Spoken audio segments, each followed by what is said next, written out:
Hey guys, Jake Angeles with Team New Canoe. I'm coming at you with some frog fishing tips. This is the perfect time of year to be out here throwing that frog. It's hot, it's summertime, even up in the North Country. The frog bite has been pretty good, so we're going to be going over some quick frogging stuff. Going over different types of frogs, different combos, and stuff like that.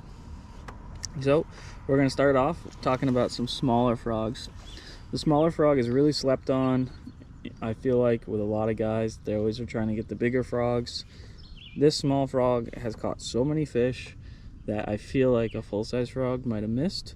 So with the small frogs, they collapse a little bit nicer. The fish can get them in their mouth a little bit easier.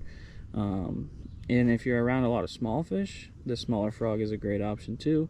If you're around pressured fish that have seen a ton of frogs, that smaller frog is not a problem at all. Or if you're a beginner. If you're a beginner, this small frog is not overwhelming to throw. You don't have to have a crazy frog setup to throw this small frog. You can throw it on like a medium heavy spinning rod with some 30-pound braid and you would be fine. For me, the combo that I like, Shimano SLX, 50-pound Power Pro braid, and then the Douglas X Matrix.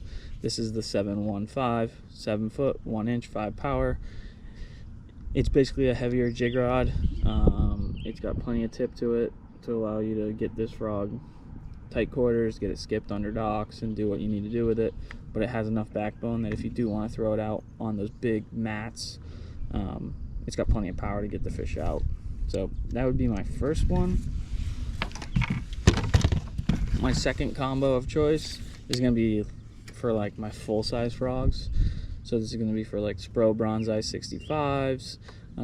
If you like to throw like the River to Sea Bowie, anything like that. So this is going to be the Bronzeye 65 poppin' frog right here. One of the most well-known frogs in the market. Such a good frog. So this is the X Matrix 755. So it's a little bit longer.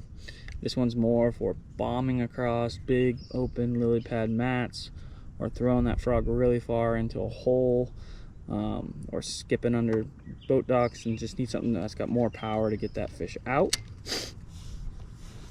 And then for the reel, this is going to be the Corrado 200 E7, one of the best reels ever made in my opinion. Super strong. It's not the fastest reel. It's not a 10-to-1. It's not a 9-to-1. It's a 7.5-to-1. I think it's plenty fast enough to pick that line up, and it's super strong. So when those fish are really far away from the boat, it's got tons of winching power to get those fish back to you. So this is going to be my more full-size combo. For colors of frog, I really like blacks, browns, and then if I'm around bluegills, something that has a little bit more orange or yellow in it, and then if I'm around shad, something a little bit more white. So that's going to be that one. And then my third combo is not necessarily a frog, but if you are going frogging, you need to have this with you. This is going to be a 3/4 ounce punch and jig. This is a Strike King Hack Attack punch and jig with a Rage Menace on the back. If you have a fish come up, miss your frog, you might throw that frog right back in there. He doesn't eat it. Don't leave that fish without throwing that 3/4 ounce punch and jig in there. It's such a good bait to clean up some missed frog fish. You can adjust the weight to whatever cover you're fishing around your house. But for me, up in New England, a 3/4 ounce gets me pretty far. There's very little a 3/4 ounce can't get through. And this is on a Douglas X Matrix 766. So 6 foot, 7.6, 6 power. It's a beast of a rod. It's going to get those fish ripped right out of whatever you're fishing in. Another Corrado 200 E7, 65-pound braid. Yeah, it's a great rod. It moves fish really quick and gets them out of there. So I hope that helps you guys. This is a great time of year to be throwing the frog.